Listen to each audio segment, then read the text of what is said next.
Continuing our story along, we find Valentino prepping and cleaning guns, making sure that he's all ready for when the riots come barging down his door. As he's getting a shotgun ready, the power starts to fritz out at the funeral home. Nick comes running up the stairs from the bottom offices, his gun pointed down but at the ready. He wonders, what the hell was that? Valentino says power grid went out. As the emergency power kicks back on and the funeral home is cast in a eerie red glow, Nick looks out the windows and comments on how the sky's orange, that there's a fire and it's coming straight at them. At the same time, however, Valentino, getting a notice from one of his homuncular servants, sees that one of the sides of the gate that leads onto the property is opened. Another homunculus servant sees a black panel van pulling up. And a third sees two very large men walking to the door just as there's a knock. Valentino Pissanob aggressively comes through the wood. Nick, taking a defensive stance against one of the doors, placing his gun directly against the wood itself so that if he needs to, he can shoot who's ever on the other side. Valentino readies a shotgun. Yeah? Are you Valentino Pissanob? We've been sent by Mr. Putinesca to get you for your security. What's his first name? Valentino asks. You can hear the frustration in the man's voice on the other side of the door. L? I don't know. We're employees. He hired us. We're from good damn security. Slowly and cautiously, Valentino opens the door. And sure enough, there's two very large, slightly inhuman looking security guards standing on the front door. Is everything all right? Valentino says we're okay, which instantly catches them as strange. We? Who else is here? Valentino stops, suddenly realizing that he's made a mistake. The only upper hand that he had, he's now wasted. And he tries to backpedal, saying that he doesn't even know if he's still here. And he goes to turn around to check, to give a little bit more credence to his lie, as a brutish paw of a hand comes crashing down on the back of his neck, and he crashes to the floor. As he starts to fade to black, all he can hear is the firing gunshots of Nick's Desert Eagle. A few miles south of the funeral home, deep in the chaos that is the New Orleans district, atop a 2-story building marked DOA Studios, we find Tinia and Jay. Tinia near frenzy on top of Jay, as she had just grabbed a hold of him and soaring leaped up on to the roof of the 2-story building to escape the cops that were chasing them. Jay lost in some sort of fit. Tinia trying her best to not only control her urges to kill, but also to remain unseen by anything that may have watched them leap up to the heights. As the two Kindred find themselves trying to pull themselves back together from the horrible episodes that they're both having at the moment, Tinia asks Jay if he's fine, whereupon he says he hears the wind whisper from time to time, but this time it shrieked. When she asks what it told him, he says, "Upon the wicked he shall rain snares, fire, and brimstone, and a horrible tempest. This shall be the portion of your cup." He looks at her with worry in his eyes, saying, "Something terrible is going to happen. We need to get underground." But just as that is beginning to seep in, a haunting melody fills the air, and they can hear a woman singing. Looking across the rooftops, they see a dark-haired girl. It's one of those Sabbat packs. And as they both hear her voice fluttering through the air, they find themselves slightly enamored. Not fully under her spell, but they feel as if something may come of this. In a near panic, Jay runs over to the door that leads to the stairwell into the building, and, lost in a near frenzy, rips the metal doorknob straight out of the metal door itself, ripping a channel into the material. But just as he does, something unseen strikes him, and he thinks he's been shot. He looks down and observes a wound that would kill a normal mortal. As the door swings open, and Jay expects another gunshot to ring off into the night, Tinia sees a fully dressed Italian guard in plate mail, holding a polearm, standing in the doorway. There's confusion because Jay doesn't see this. Tinia, however, is no stranger to seeing ghosts from time to time. Unfortunately, unbeknownst to these two kindred, DOA Studios, or Dead on Arrival Studios, belongs to Dan of the Dead, and she happens to have a ghost keeping her grounds safe. Tinia tries her best to reason with this wraith, as Jay thinks she's crazy and hallucinating what she's trying to say to him. But then they decide that it's time to leave, just as two helicopters go flying low overhead, bearing the symbol of the Society of Leopold, a symbol that both of these kindred have seen deep down in the pit, which was the base of operation for the CERT. They see something drop from the helicopters. Not knowing exactly what it is, they decide now is the time to run. Tinia grabs a hold of Jay again, and they launch themselves off of the building and down into the opposite alley from where they came up from, just in time to hear what sounds like an exploding canister go off, and the sound of something high-pressured spraying out into the night. The two kindred now find themselves at street level again. And as they're running out into the road itself, and as they start to see a plume of red fog starting to lift its way up towards the sky, they find themselves in a situation where they are now forced to fight SWAT officers who are trying to beat back the riots and arrest those responsible.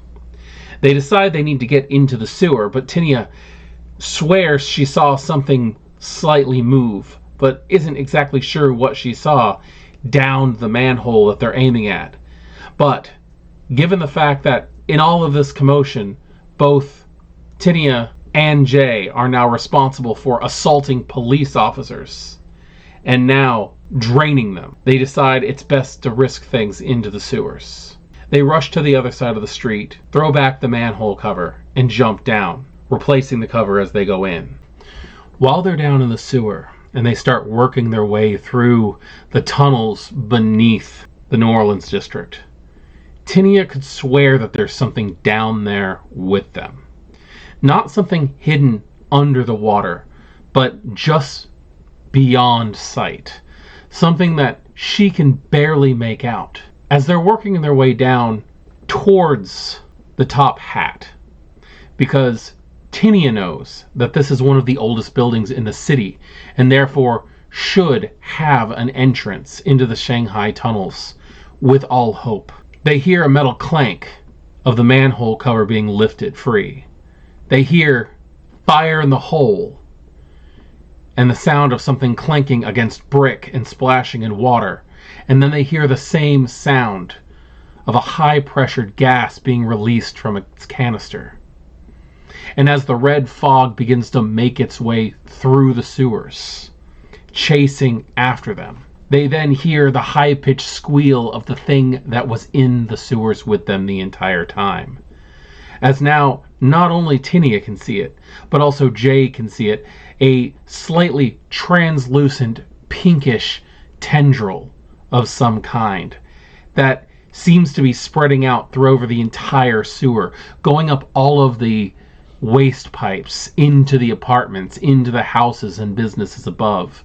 And as the red gas touches it, a putrid smell gets released as it seems to be burned by it, and it starts to screech this ear-piercing tone and wriggle its way back through the piping until it's far away from the gas. The Kindred, finding themselves splashing through ankle-deep sewage as they're running down a tunnel, finding only a right turn.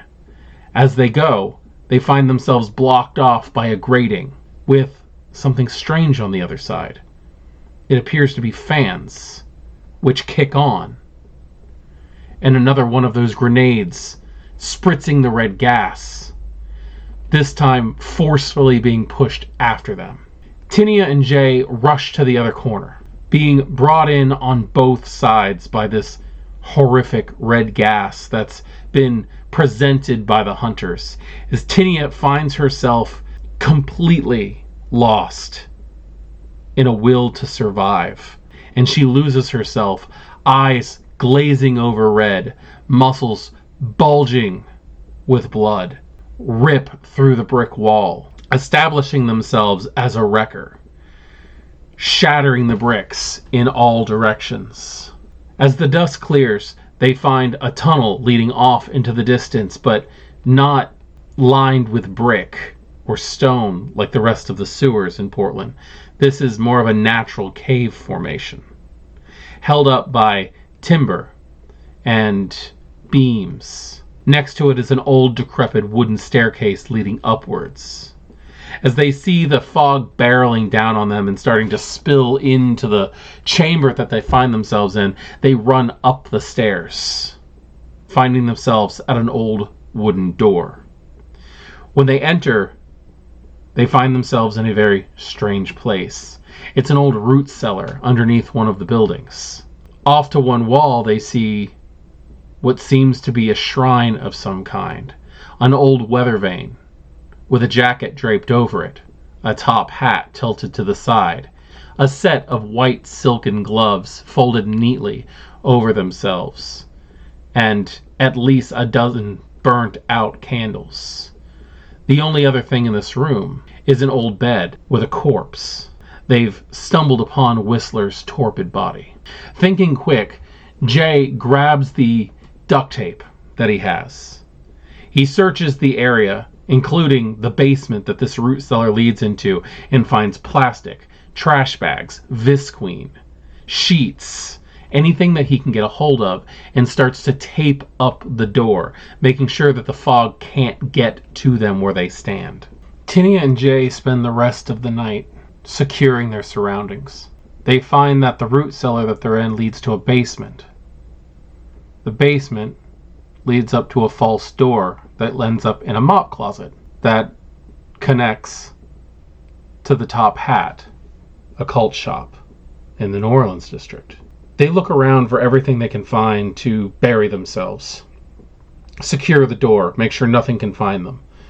They barricade both the old wooden door in the root cellar and the door that leads into the basement itself. They hollow out the back of the sofa that's in the basement, and they crawl inside. And as the sun begins to rise, the two Kindred fall deep into day sleep, completely unaware of anything that's happening during the day. Tinia's sleep is restless. Tinia has a horrific nightmare. One of the founding members of Cain's choir, Elena Zantoza, comes to her in her sleep. She sings horrific songs with a beautiful voice. Songs of removing bits and pieces of her, of stripping her flesh and wearing it and taking her personality, claiming to be her and leaving Tinia for dead. Tinia has a new fear, and she wakes in the crammed space of the couch, covered in a slick blood sweat from her fitful dreams. The Kindred come to the realization that they cannot stay here another night, that things are only going to get worse.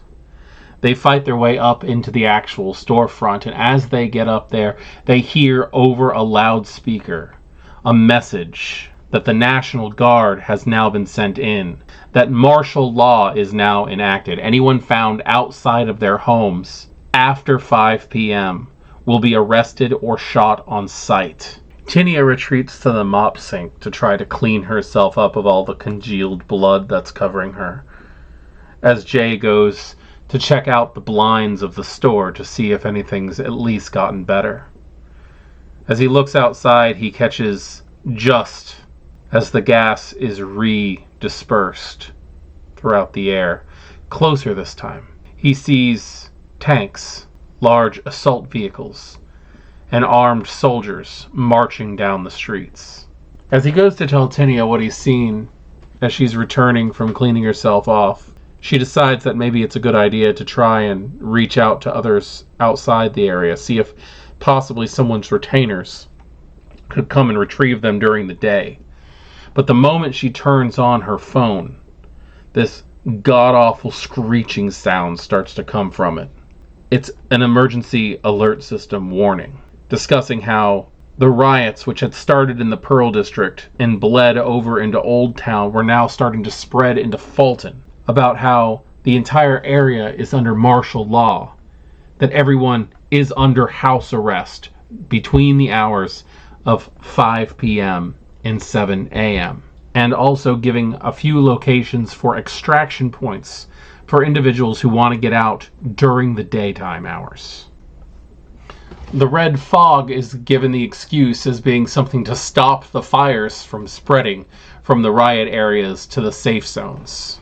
As Tinia and Jay talk about the possibility of maybe slipping past the extraction points and the dangers of how low they are on nourishment and the fact that they could frenzy on the soldiers, Tinia's phone rings. The display says unknown. And when she answers it, she hears a sarcastic, smug voice saying, "How are you enjoying the basement?" It's Noah, the pack priest of Cain's choir. The same damn La Sombra that put her in the situation that she's in now, as Baron of a city that doesn't accept her. She asks what his part is in all this, and he says he's just enjoying the show. He asks, "Do you think I orchestrated all of this? I can't control anarchs, Tinia. Definitions." She's like, "No, but you could have added fuel to the fire." He just laughs and says, "I didn't have to." He goes on to warn her that the National Guard is going to be doing door-to-door sweeps in the morning, so that her little friend, and the old man aren't going to be very good after the sun comes up. But he tells her that he can make it all go away tonight, quickly, without an issue. All she has to do is hand over Jonah. Tinia has no idea who the hell Jonah is, what he's talking about. When she says as such, he tells her to stop messing with him, and that he'll end this when she gives him Jonah. Tinia puts her phone down and says, "Who the hell is Jonah?" Jay asks sheepishly, "Can we kill him?" That was really annoying. They go back and forth for a little while, trying to figure out exactly what to do next. The thought of stealing a tank. But how do you drive a tank? But if they're going to get Whistler out of there, this torpid elder, out of what was supposed to be the safety of his own haven, they're going to need something to get him out with. They do consider stealing a tank. As they look out the window, they see one, because it's parked directly in front of the store. They can't even see past it. Surrounding the tank are the bodies of 5 of the entity hunters. No sign of how they died. They're just littering the ground. Their weapons next to them in the middle of the street. Tinia's need to feed at this point has overclouded any thought process she has. This is the easiest prey. They may not be able to feed again, and that blood is not going to keep for long. Against Jay's wishes, she slowly opens the door, grabs one of them, and drags it back into the store.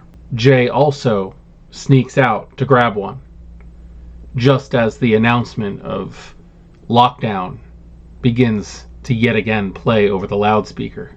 They remove the incredibly bulky helmets off these hunters, rip past the neck guard, and sink their fangs in, not noticing at first how their eyes are bulging, their blue tongues are out of their mouth, their capillaries are busted. It takes them a moment after they're done feeding to realize that these men died from suffocation.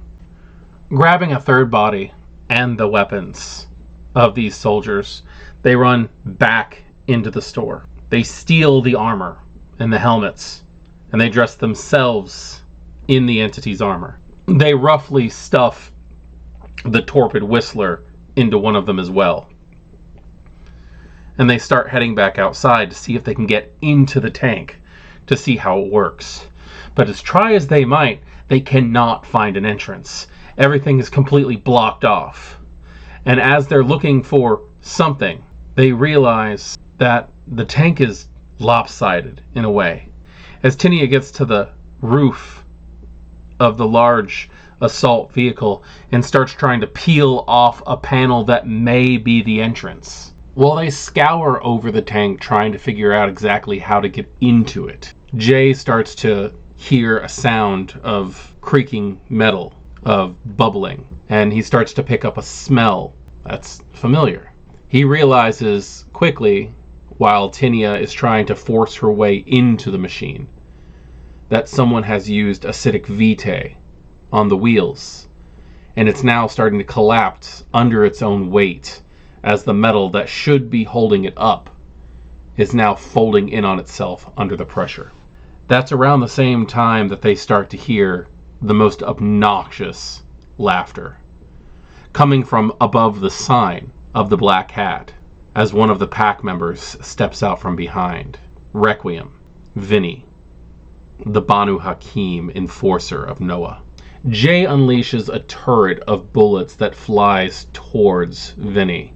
Unfortunately, he's not used to the kickback of a burst rifle of the Inquisition, and the bullets go wide, missing the target. Vinny laughs, and then says something in some ancient language that they can't quite recognize.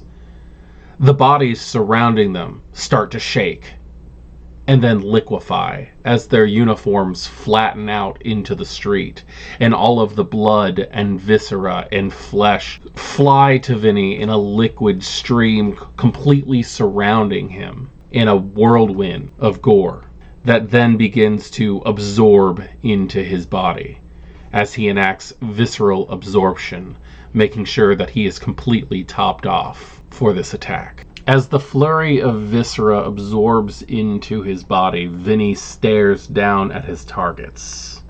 His eyes glazed over red with feral menace, claws extending in the firelight of a nearby car fire.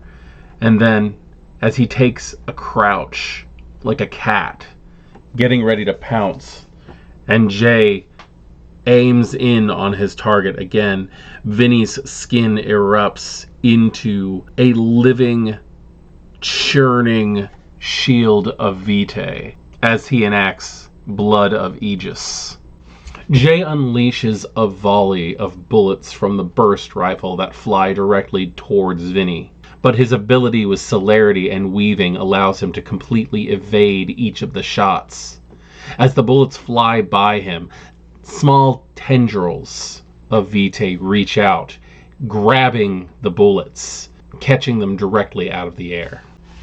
Tinia prepares herself for a fight as Vinny leers down at them and says, "I'm so tired of Noah wasting his time trying to keep you all alive." As Jay unleashes yet more bullets that do not land the target, Vinny leaps past the firing directly at Tinia. Pouncing like a furious cat, Vinny soars through the air, Jay unleashing more shots from his burst rifle that flash right past the Banu Hakim anti-tribu. Tinia also squeezing down the trigger, but unfortunately the speed and grace of this predator is so advanced that he lands on her, sinking his claws directly into her flesh, past the armor. She can see his blood start to ooze down his hands, trying to enter her wounds. In all of the commotion, Tinia loses herself to the beast again. Her vision goes red, and as Vinny tucks his claws in with the intention of ripping himself off of her, causing mass amounts of damage, the blood flows through Tinia's arms, and the fist of Cain catches Vinny in the chest. Bone snaps. The imprint of her fist shows out his back as he goes flying off of Tinia, across the street and into the brick wall of the Black Hat. All that can be seen are arms and legs hanging lifelessly out of the crater in the brick, a small trickle of blood spilling onto the ground as Tinia comes back to her senses, her fangs retracting back into her gums, and Jay staring in awe as Vinny lies lifeless in the wall. Lost in the mindlessness of the combat, Jay runs over to the corpse and starts beating Vinny's head in with a wrench. The tool starting to take damage as acidic vitae from Vinny starts to eat away at the metal.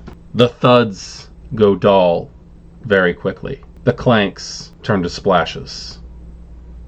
As Tinia walks over calmly, grabs Vinny by the hair, the blood he's covered with starting to eat away at the gloves that she's wearing in the Inquisition suit. She grabs deep into his hair and with a pop removes his head.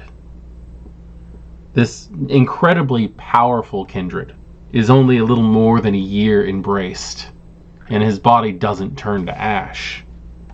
He's still young, reflecting the mortality that's still within his form. Jay and Tinia run back into the Black Hat. They're starting to panic. The fog is starting to get closer. Tinia runs down into the root cellar and looks down at the landing. The fog has stopped. It's just at the base. The idea, saran wrap, comes to their minds. They've decided to scavenge for saran wrap themselves tight, and bolt back down into the sewers and try to make that tunnel that led off into the other direction. But how do they handle that situation with Whistler? And Noah and Terry are still out there. This is where we call post. Greetings, Kindred. I am Voivode Maquette, and welcome back to my world of darkness. This session was intense. I don't tend to focus on combat that much. We actually utilized initiative and complex combat systems, the advanced systems that are found in the core book. The disciplines that were used were a mix of things that were found in the core book, in the player's guide, and also in the Sabbat book. It was intense, and having those two Kindred fight against Vinny, which is actually an NPC that I built as a player character. I build most of my NPCs as I would a player character, and they collect experience the same as the players did. So this character has been growing in the background, doing what it does to survive, which also included a lot of diablerie. Vinny was a blood leech, and where he was deathly loyal to Noah, he also believed that he needed to keep Noah safe from himself and this game that he's playing with this Anarch pack to get Jonah and Dawn back into his lives was putting everybody at danger. But the rash actions of Vinny have also proven to not be exactly what they wanted to happen. David's character, Valentino, got the short end of the stick here. The fact that 2 Black Spiral Dancer werewolves showed up to his house to claim him is kind of messed up. It's not something I would typically do as a storyteller, but it was also something that had been put in motion by player character influence. So there are repercussions, and characters do die. And we are coming upon the finale of the Thicker Than Water Anarch Chronicles as it is. There's one more episode left. Good evening.